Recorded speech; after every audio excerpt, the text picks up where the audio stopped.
Now, how do you spice up your marriage? How do you reignite your marriage if it's failing or if it's dying or if you feel that you're not doing enough to catch your spouse's attention? Well, we have in studio with us Reverend Bernie Osadria, and he is a counselor and life coach, and we'll be delving deep into that conversation. But before we speak to him, do remember to send us your WhatsApp messages so that we can ask Reverend for you. And also on social media, hashtag Sunday Breakfast, 0204 447 033. 0204 447 033. And across all social media platforms with the hashtag Sunday Breakfast. Reverend Bernie Osadria, thank you so much for joining us this morning. Thank you for having me, Yeah. I think my first question to you would be, how do you know your marriage is failing? That's a big one. That's a tough one. Well, good morning to your cherished viewers as well. So it's my first time being here on a Sunday. And we're grateful to have you. Yeah, I'm blessed. It's always an honor to be a part of what City does. So to your question, to know that your marriage is failing is many times very easy to pick up. I think that we are designed with what we call intuition. In the military, they call it sentience, the ability to discern the presence of enmity or an enemy. They can be able to smell enmity far away. So when something is not right, you can pick it. You don't need a screen with a revelation of a production to tell you. When you know within yourself, something is not sitting well. Especially when you're a believer, when you're a Christian, the Spirit of God is able to say a lot to you.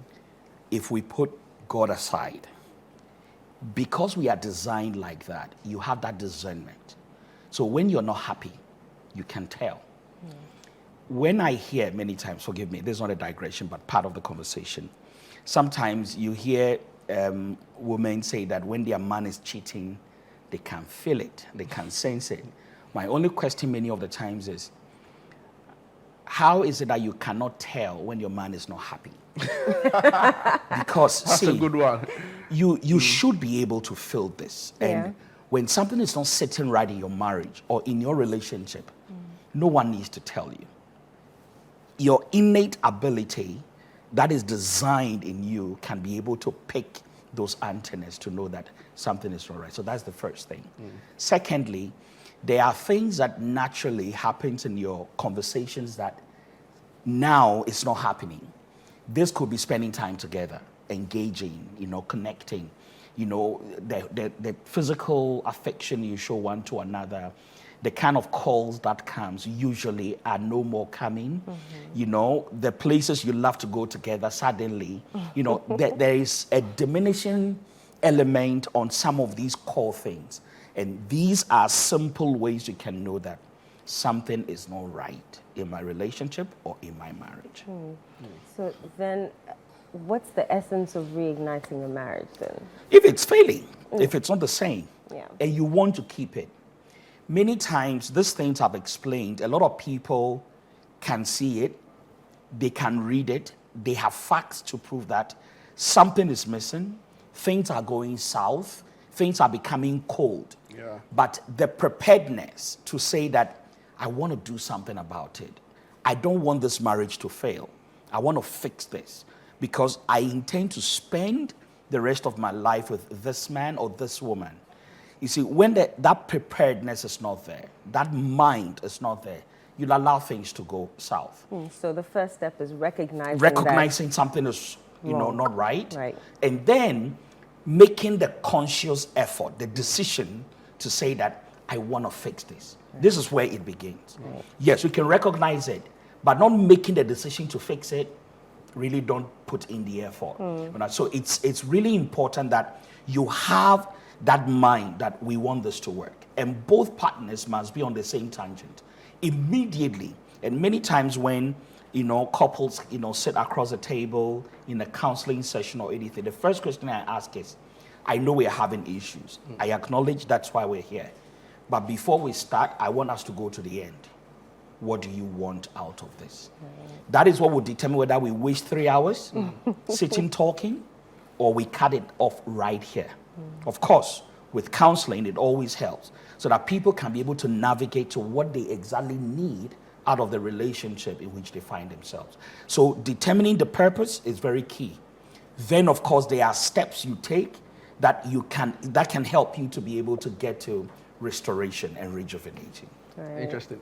I mean, Rev, wow, quite a loaded opening remarks into it. But my concern really is for young couples, right? So they recently married 2 to 3 years. They were so much in love during the dating or courting stage, right?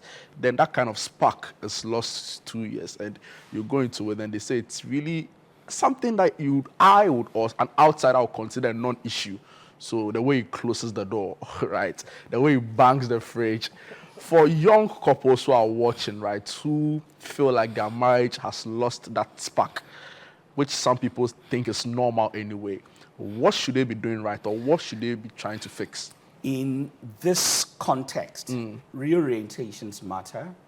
That is why we always advise that when you get married, don't be in a hurry to start having children. You need at least one life season to bond with yourself. So don't be in a hurry to quickly start, making babies. Because babies can be a distraction. Babies can take a lot from, the couple. And if they are not very well bonded, there will be a lot of things they miss at the foundational stages. The reason why that first life season is important is that's your foundation. Whatever you're doing in courtship is a joke. Really? Dating, courtship, nothing. It's not even 2% of marriage. Oh, wow. You might spend time with yourself, living with a person is a whole new ball game. Yeah. Living with someone, see, to meet you somewhere, we drive to a place, walk to have ice creams, take walks, what we call parlor, do all that. It's nothing. Anyone can do it. Guess what? Dogs do it. Ducks do it. It's nothing.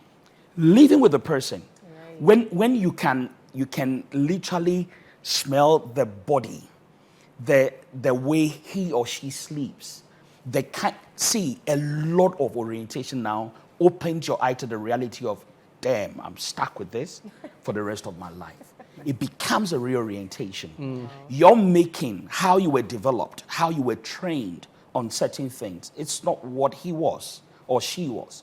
So there must be an unlearning and relearning of how you now adjust. And that 1 year minimum, offers you that opportunity to have that learning. Then you begin to make the adjustments. If not, how the toilet roll fixes it, whether the fly is on the in or the out, living, you have no idea the things people fight about that ends in separation. I kid you not. So that orientation is required. And when we understand that, hey, we're coming from different backgrounds, different homes, this is our time to really now. This is where proper dating and courtship happens. All right? You don't see the person and you say goodbye after 3 hours. You are stuck with them. When you're angry with them and you're dating, what do you go? You go home. Maybe call your friend or whatever. Yeah. Now, when you're angry, you come to the same environment where you find yourselves. How do you deal with it? So if you're not properly oriented as to how to handle conflicts, how to be able to still do your duties even in conflict, and know that I might be, mad at you, but I still have to cook. Yeah. I might be mad at you, but I still need to be able to provide for the household. I still need to be able to talk to you. Right. Yeah, we might not be on good terms, but hey, how are you today? What's up? We might not do our usual giggling, but these things are required. And if you're not careful and oriented, you'll miss the plot. All right. Let me promote the WhatsApp number again, 020-447-033, 020-447-033. You can send in your questions, comments for Reverend. Reverend, how does passion and romance contribute to, fights or, these agitations between spouses? Sorry, let me just situate your question. Okay. You mean how it contributes to that they don't have it, or No, I want to know how, so romance, the percentage it contributes in a marriage, like, is it very necessary? Is it important? And then some say it's just 1% because you need to communicate more. I'm asking because I know that sometimes these things bring conflict to the extent that they want to go their separate ways. Yeah. Even the law says that if you deny your partner after 2 years, you have every right to annul the marriage. Even the law. Oh, okay. Why would you deny your partner? There are people when they get angry, you know, all sorts of manipulative, forgive my French, nonsense that you find. Sorry, yeah. And, you know, because, and usually women have that power over men when it comes to physical intimacy. And because they know that they can hold back a lot than the guy, they use it as a weapon. So people weaponizes, you know, romance in their relationship. What I tell people is anything the guy is not getting, or anything your partner, so it can also be the woman, is not getting in that house, when it takes too long, they will look for it elsewhere. So many people are sending their partners out with a free ticket. Because, okay, so you've denied the guy 3 months. What, he's gonna be what? Secondary celibacy or what? No. He's gonna see some, and it means nothing to him. He just want to load off some of the pressure. Then you will come with, yeah, you are cheating. The guy is not cheating. The guy is satisfying divine purpose. Even though he's still right in the marriage. Masa, we confuse ourselves with complicating simple things. Right. And that's my problem with when we can be able to know that, you know what, we can have our misunderstanding, but I don't need to deny you. Hey, I don't have to be in the mood. When you're my partner, I got your back. It needs to happen. I feel you. It's got to happen. All right? So it's not every time I want to do it. My wife walks in and say, hey, tonight it's happening. You have to psych yourself. Get into it. As long as she's okay, yeah, the team is winning. Make it make sense. See, you cannot deny. Yeah. Unfortunately, these things happen. Yeah. And the good thing is you can have whatever fight, but the moment you make love, I give you 1 second. It's as if whatever fight you had, that's no matter. I can't wait to experience that myself. But hey, interesting. Doc, You know overspeeding kills, right? clearly. Yeah, I mean, I want to feel that adrenaline you're talking about. I have not had that in all of my life. So Oh, my word. So It will come. I'll be looking forward to that. Ref, interesting. Let The me. way and know it. Yeah, I will. I don't know what she's about, but clearly, yeah, Doc. I mean, I'll come to you about Reverend. Sorry, I'll come to you about long distance relationship, but I just want to ask this. So, at what point will you say that, you know what, this is not going to work? We need to just end it all for everybody to go separate ways. I know it has very strong scriptural and even biblical standpoints where people say have so many views on it. Even politically, right? You have people who are more liberal leaning, also have very strong views about it. But in your professional practice, when would you advise that, see, based on all that there is we've seen about this, everybody needs to go their separate ways? Okay, thank you. This is a very healthy question and discussion to have. So as a pastor, I would like to start from the Bible. Yes, the Bible says that do not, if it's possible, do not divorce. The only condition the Bible stated is if maybe one of the Infidelity. There's infidelity. However, same Bible teaches a lot of wisdom. If you are in any marriage and there's physical abuse, run for your life. Okay, what is the essence of dying with all the bitterness and end up in hell in the name of saving whose marriage?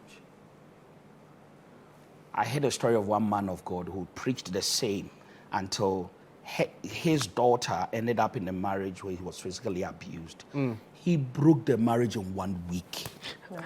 Then people then asked, One is your bloodline. what about the other people? See, abuse can destroy someone's life and a generation. I would never advise anybody by whatever tangent. You see, that's the problem with religion. it's a perfect science that makes easy things difficult. Religion can mess your head up. Yeah. See, if it's not working, it's not. Yeah, it simplifies the I will not end up in hell because of this thing called marriage. So I'll be in marriage, suffering the marriage, then I'll end up in hell also in marriage. Master, no. It won't happen. So if you have to save yourself because of abuse, verbally, mentally, physically, please run away. Deliver yourself. Either than that, if there is no abuse and you can go through even seasonal separations, it's allowed. Sometimes you just need to cool off a bit. Take things easy. Rewind, reassess, reanalyze the situation you find yourself. Right. Try and see if you can start redating yourself and rediscovering yourself. It's allowed, and there's nothing wrong with that. But I would never, by whatever standard, encourage anyone to be in a marriage that kills their lives. And when you do that, you are not prudent. You are not. Wow. And I don't know what point you're trying to prove, but to me, Masa, no, you lost the plot. They're staying in it for their children. People do. And they do it because, trust me, they have to. They've come to the understanding that this is now not for them. There is nothing in here for them. There is no love. There is no affection. Then she needs to weigh the options. If I leave, this man, possibly, usually it's the woman that will get into that situation, or many times also men. Right. If I leave, something that should be able to be offered to the development of my children will be lost. I don't want them to have that. So I will take and bite the pain so that I can deliver a generation that comes up to me. Wow. That sacrifice. Even at the peril of your life. And even at the peril. There are people who stay in marriages. They receive all the abuses because this man is still taking care of the children. Wow. Until the children get to a level, then she says, you know what? I've had it. This is it. Because at that point, there are no risks on the line to be able to salvage. Wow. And they can be able to. So people do this. Interesting. Time is far gone, but there's so much still to talk about, right? So I just want to I want you to help us in bullet points, right? So talking about this, your thoughts on open relationships, right? You talk about seasonal separation. So briefly, your thoughts on open relationships so that you can segue into dealing with long distances, right? And all of that. Sorry, long distance may relationship. I kindly ask, what are you open relationship about? Because it's not working. So we are trying to take a break, like you say, with regards to While seasonal. you see other people. We just explore. You see this generation. Dude, this thing called relationship is not a joke. Oh. Yeah. It's not a joke. And when the West coined this, forgive my French again, nonsense, and throw it to us, and then we embrace. What is open relationship? Right. All right? There is no one who has a territory. They dominate. And they will see others encroach it. And it's okay. It's not. But what if you are also encroaching someone else's? You see, so you are only affirming to the fact that you guys are not ready for yourselves. So it's a no-no. It's a no-no. Wow. How about... Why do you commit to someone and still define that commitment to say that I'm still allowed to do whatever? Yeah. Where is the sense in that? How do you even focus on building the things you are missing if you are getting it elsewhere? You would never be focused there. So open relationship is dead on arrival. All right? If you really mean to make a relationship work, stick it in. Get onto it, face the issues, deal with it, and grow from it. But immediately you say that, let me put a pause on this problem. You know, let me have my fun somewhere. We can reconnect along the line and you would never fix it. And many times they never come back. Check the statistics. Wow, interesting. Reverend, there's a question here for you from Akusia in Cape Coast, and she wants to know whether the lack of children break a good marriage. In our African settings, yeah, a lot of it, you know, for families that, you know, we've never been really used to adoption, you know, in the West, it's common. Out here, you have to yourself. But God has purposes for everyone. There are people that are, I think, in the wisdom and sovereignty of God, designed never to have children on their own. because of their life's purpose and assignment. And when you understand purpose, unfortunately, our traditions don't make room for these kind of conversations.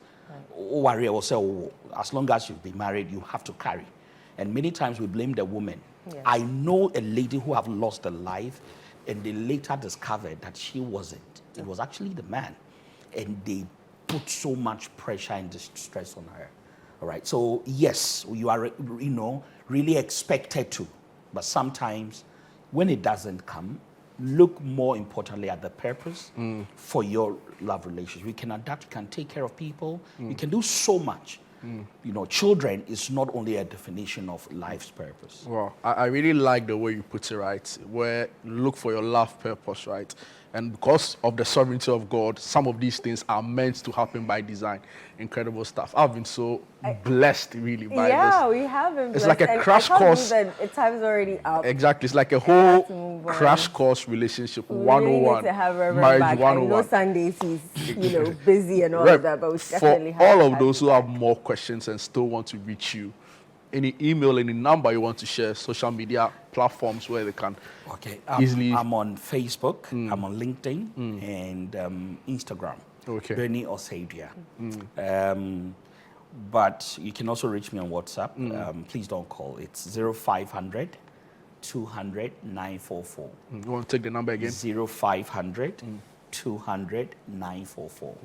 Thank you so much, All right. Reverend. So no open relationships, no explorations. That's for him. I'm not sure about that, but yeah, it's for everyone, really. Reverend for Bernie everyone. Osadia, thank you so much for joining us this morning on Sunday Breakfast. To our viewers out there, it's been such an, I've learned a lot, and I'm sure you have too, and we will try and bring Reverend back. It's Sunday, and he may have a lot of other commitments, but you're still watching Sunday Breakfast. We'll be right back with the health segment.